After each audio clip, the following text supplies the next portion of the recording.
Hello everyone, welcome to my channel Study Guide by SMA. Hope you all are fine and doing great. Today I am here with another very important video for my second year students who are going to appear in Rawalpindi board exams.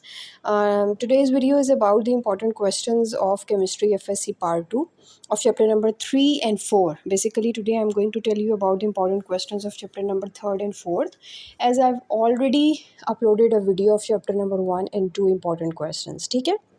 अच्छा, आज की video में मैं आपको ये बताऊंगी कि आपने चैप्टर 3rd और 4th के कौन से इंपॉर्टेंट क्वेश्चंस हैं जिन पर ज़्यादा फोकस करना है। एक चीज़ जो मैं आपको ऑलरेडी बता चुकी हूँ कि आपने एमसीक्यूज़ किसी भी चैप्टर के नहीं छोड़ने एक्सरसाइज वाले, ठीक है, क्योंकि मोस्टली केमिस्ट्री के पेपर में जो बोर्ड में आते हैं एमसीक्यूज़ वो आपकी एक्सरसाइज के होते हैं, ठीक है। तो एक्सरसाइज से क्वेश्चन आपने सारे तैयार करने हैं, सॉरी एमसीक्यूज़ आपने सारे तैयार करने हैं। क्वेश्चन मैं आपको बताती हूँ।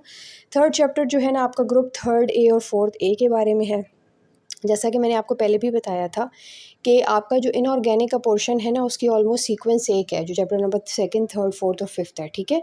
उसके स्टार्ट में थोड़ा सा इंट्रोडक्शन दिया जाता है कि 3rd ए और 3rd और 4th ग्रुप, या जो भी ग्रुप है आपका, उसका नाम, अगर कोई पर्टिकुलर फैमिली का नाम है तो वो बताया जाता है और उसकी रीज़न आपको पता होनी चाहिए। फिर उसके उनके फ़िज़िकल ट्रेंड्स हैं, उसका टेबल है।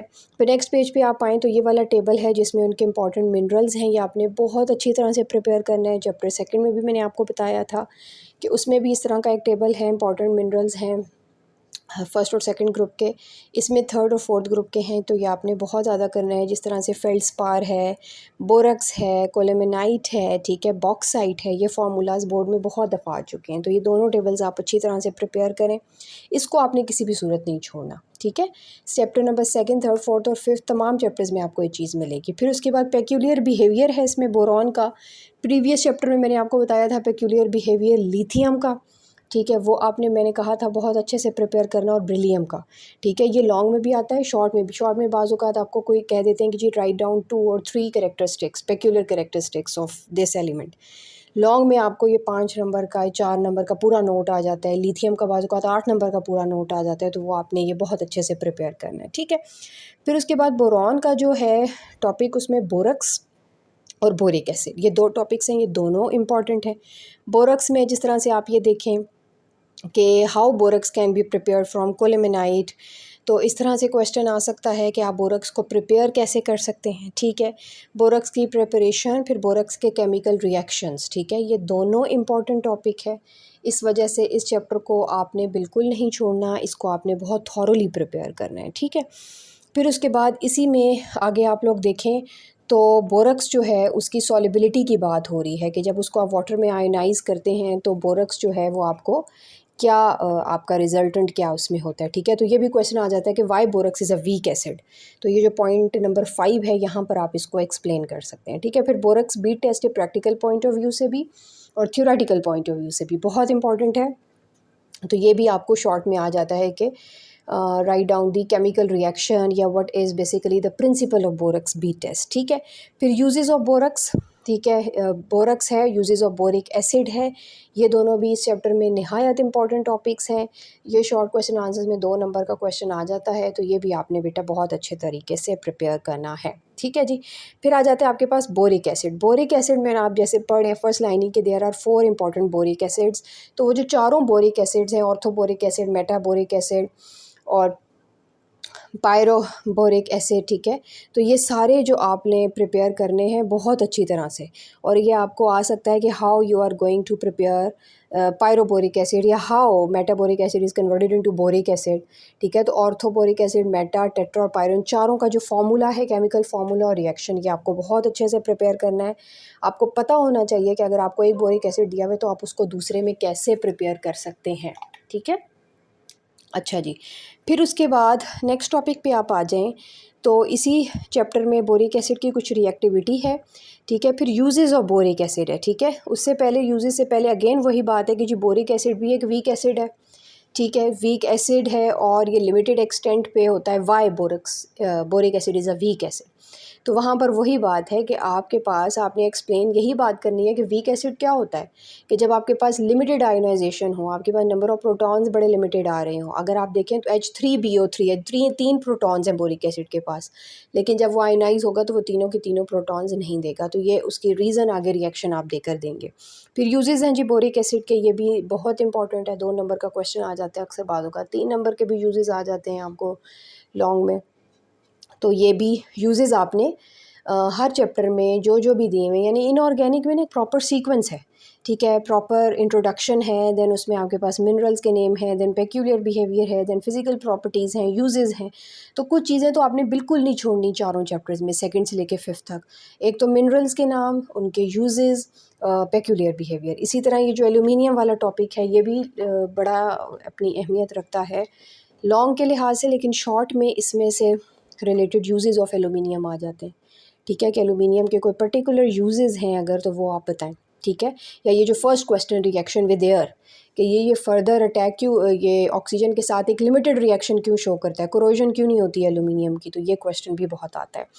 फिर नेक्स्ट में आ जाएँ तो ग्रुप फोर्थ के बारे में इन्होंने डिस्कशन की है, कार्बन और सिलिकॉन है जिसमें, तो स्ट्रक्चर ऑफ कार्बन मोनोऑक्साइड और कार्बन डाइऑक्साइड का थोड़ा छोटा सा कंपैरिजन है, कि अगर हम कंपेयर करें और कहें तो हम कहेंगे कि जी कार्बन डाइऑक्साइड जो है उसका डाइपोल मोमेंट ज़ीरो है और कार्बन मोनोऑक्साइड का ज़ीरो क्यों नहीं है। तो ये क्वेश्चन बहुत आता है कि why dipole moment of carbon dioxide is zero and why carbon monoxide is dipole moment of 0.112। तो ये वाला क्वेश्चन भी आपने बहुत अच्छे से प्रिपेयर करना है कि क्या वजह है, और यहाँ पे उसके स्ट्रक्चर को सामने रखते हुए आप एक्सप्लेन करेंगे, ठीक है जी।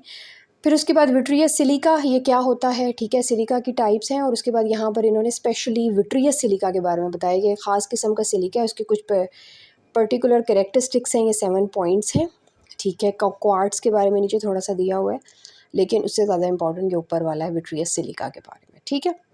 तो ये 6-7 पॉइंट जो हैं ये आपने बहुत अच्छे से प्रिपेयर करना है। फिर उसके बाद आगे आ जाएँ आप लोग, तो आपके पास इसमें आ जाता है जी केमिकल गार्डन, ये भी शॉर्ट क्वेश्चन आंसर्स में बहुत आता है, पिछले से पिछली दफ़ा बोर्ड में भी आ चुका है, ठीक है। तो ये भी आपने अच्छे से करना है। यूजेस ऑफ सोडियम सिलिकेट, ये भी अगेन वही मैं आपको बताया मैंने ऑलरेडी कि यूजेस आपने किसी के भी नहीं छोड़ने, ना यूजेस छोड़ने हैं, ना मिनरल्स के नेम छोड़ने, ना पेक्यूलर बिहेवियर छोड़ने, और ना एमसीक्यूज़ किसी चैप्टर से आपने छोड़ने हैं, ठीक है। अच्छा जी, फिर उसके बाद जहाँ पर आपके पास ये वाला टॉपिक कंप्लीट हो रहा है, इससे आगे अगर हम लोग आएँ तो इससे आगे जो है वो नाइट्रोजन फैमिली है, ठीक है, नेक्स्ट चैप्टर है, और इसमें नाइट्रोजन से रिलेटेड जो है वो बताया गया है कि नाइट्रोजन का क्वेश्चन भी ये बहुत ज़्यादा आता है। ये फिफ्थ आप लोगों का ग्रुप है, ठीक है, और फिफ्थ ग्रुप से रिलेटेड ये क्वेश्चन बहुत ज़्यादा आता है कि जी नाइट्रोजन जो है वो उसके क्या पर्टिकुलर कैरेक्टरिस्टिक्स हैं, क्या पेक्यूलियर बिहेवियर है जो बाकी ग्रुप मेंबर से इसका डिफरेंट है। तो ये भी शॉर्ट क्वेश्चन आंसर्स में आते हैं, आप 3-4 पॉइंट्स इसमें लिख सकते हैं यहाँ से कि क्या नाइट्रोजन जो है वो किस किस हिसाब से जो है वो बाकियों से डिफरेंट है, ठीक है। फिर उसके बाद लाफिंग गैस, यहाँ पर ये अंडरलाइन कर लें, ये लिखा हुआ है सेकंड पॉइंट में कि डाई नाइट्रोजन ऑक्साइड को लाफिंग गैस कहते हैं, और ये शॉर्ट क्वेश्चन आंसर्स एमसीक्यूज़ में आता है वैसे जनरली, ठीक है। अदरवाइज़ और इतना एक्स्ट्रॉर्डनरी इंपॉर्टेंट कोई इसमें टॉपिक नहीं है, लेकिन लाफिंग गैस का आपको पता होना चाहिए कि नाइट्रोजन ऑक्साइड है या डाई नाइट्रोजन ऑक्साइड है या नाइट्रोजन डाइऑक्साइड है, क्या है ये आपको भी पता होना चाहिए, ठीक है। अच्छा, फिर उसके बाद इससे आगे आप लोग आ जाएँ तो comparison of oxygen and sulphur, ये 6 ग्रुप की बात हो रही है। ये बहुत इंपॉर्टेंट क्वेश्चन है लॉन्ग के लिहाज से, ठीक है, शॉर्ट में भी आ जाता है लेकिन लॉन्ग में बाज़ औक़ात आ जाता है कि what are the similarities and differences between oxygen and sulphur. तो 8 नंबर का सवाल अगर आएगा तो आपने 4-4 नंबर का लिखना है, और अगर शॉर्ट में आएगा तो आपको 4 नंबर का ही आ सकता है कि जी what are the similarities of oxygen and sulphur, या व्हाट आर द डिफरेंसेस अलग-अलग से। और तो जनरली ये क्वेश्चन भी मार्क कर लें, ये इंतहाई इंपॉर्टेंट है, और जिस तरह आपकी बुक में दिया हुआ है बिल्कुल इसी तरह से आप लोगों ने दरमियान में लाइन ड्रॉ करके तो इसको इस तरह से प्रिपेयर करना है। फिर लास्ट में जो टॉपिक आ जाता है वो है जी सल्फ्यूरिक एसिड। सल्फ्यूरिक एसिड बजाते खुद एक बहुत ही इंपॉर्टेंट टॉपिक है, केमिस्ट्री के स्टूडेंट को वैसे भी इसके बारे में पता होना चाहिए, इसके पर्टिकुलर कैरेक्टरिस्टिक्स के बारे में पता होना चाहिए, इसकी रिएक्टिविटी के बारे में, क्योंकि लैब में इसका बड़ा यूज़ है, ठीक है। शायद ही आपका कोई लैब हो जहाँ पर सल्फ्यूरिक एसिड का इस्तेमाल नहीं किया जाएगा, तो केमिस्ट्री में लैब में सल्फ्यूरिक एसिड की एक बड़ी इम्पॉर्टेंस है, इस वजह से इसके बारे में आपको वैसे पता होना चाहिए। और दूसरा इसकी मैन्युफैक्चरिंग में लॉन्ग नोट्स में ये आता है contact process, what is the principle of contact process short में आ सकता है, लेकिन बाकी ये पूरा नोट जो है वो लॉन्ग के लिहाज से इंपॉर्टेंट है कि अगर आ जाए के write down the synthesis of sulphuric acid in laboratory और इंडस्ट्री, जिस तरह से भी है तो वे आपको इस तरह से आ सकते हैं। तो आपने इसको यूँ प्रिपेयर रखना है, ठीक है। सो आई होप कि आप लोगों को समझ आ गया होगा। Thank you so much for watching.